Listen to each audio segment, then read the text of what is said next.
बदतमीज बहू। सभ्यता से भरपूर शास्त्री परिवार की इकलौती बेटी मोहिनी को बचपन में ही पढ़ाई के लिए विदेश भेज देते हैं, जहां से वो सालों बाद ग्रेजुएशन पूरी करके इंडिया वापस आती है, जो अब संस्कार, सभ्यता, संस्कृति जैसी चीजों से कोसों दूर होती है।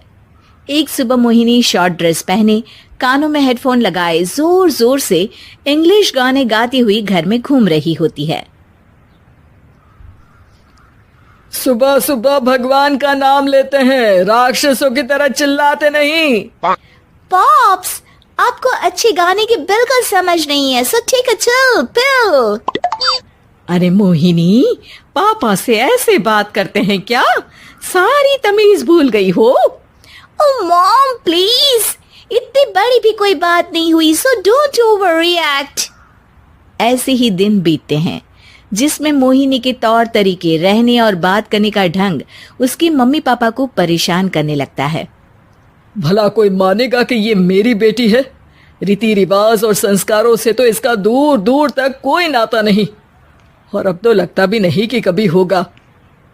अरे ऐसे कैसे नहीं होगा? लड़कियां सारे नखरे अपने माँ बाप को ही दिखाती है।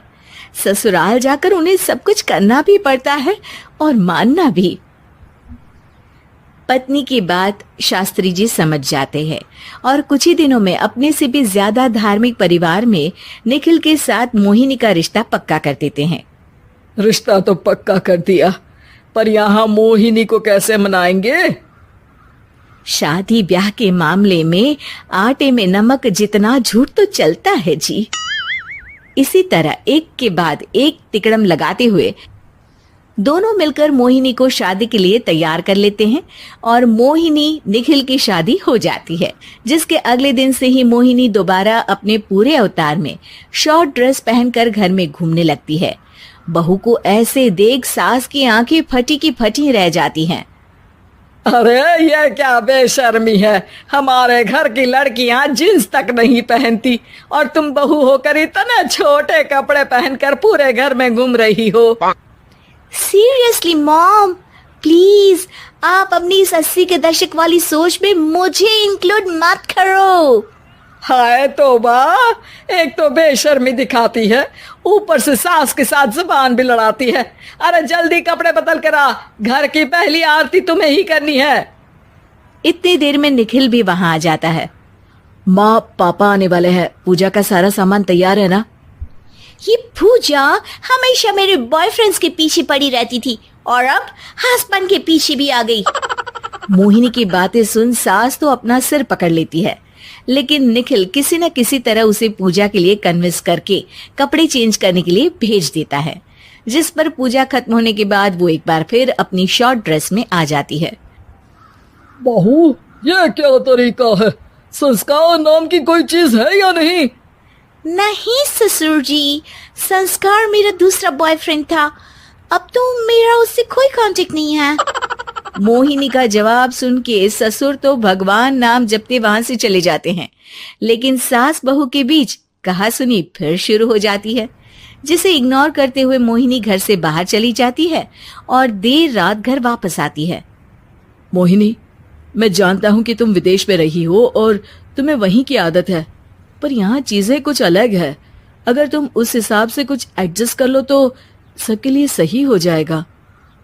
I am not in a lecture mood. Good night.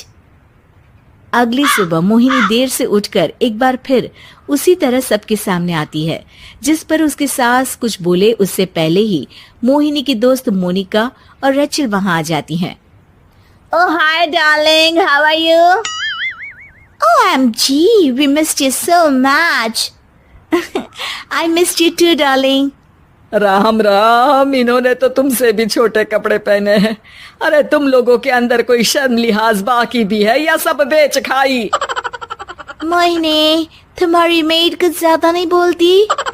इस पर मोहिनी की दोस्त उसकी सास का मजाक बनाने लगती है, जिसे सुन निखिल उन्हें जवाब देते हुए कड़वे शब्द सुना देता है और वो सुन के वो दोनों तो मुंह बनाए वहां से चली जाती है, लेकिन गुस्से से लाल मोहिनी वहीं खड़ी निखिल को घूरती रहती है। घूर क्या रही हो? तुमसे शादी की ये सोचकर कि विदेश में पढ़ी लिखी हो, घर में कोई पॉजिटिव चेंज लाओगी, अपनी करियर के लिए एम्बिशियस होगी, पर अपने इस बिहेवियर से उस पढ़ाई के साथ साथ अपने मम्मी पापा के नाम को भी डुबो रही हो।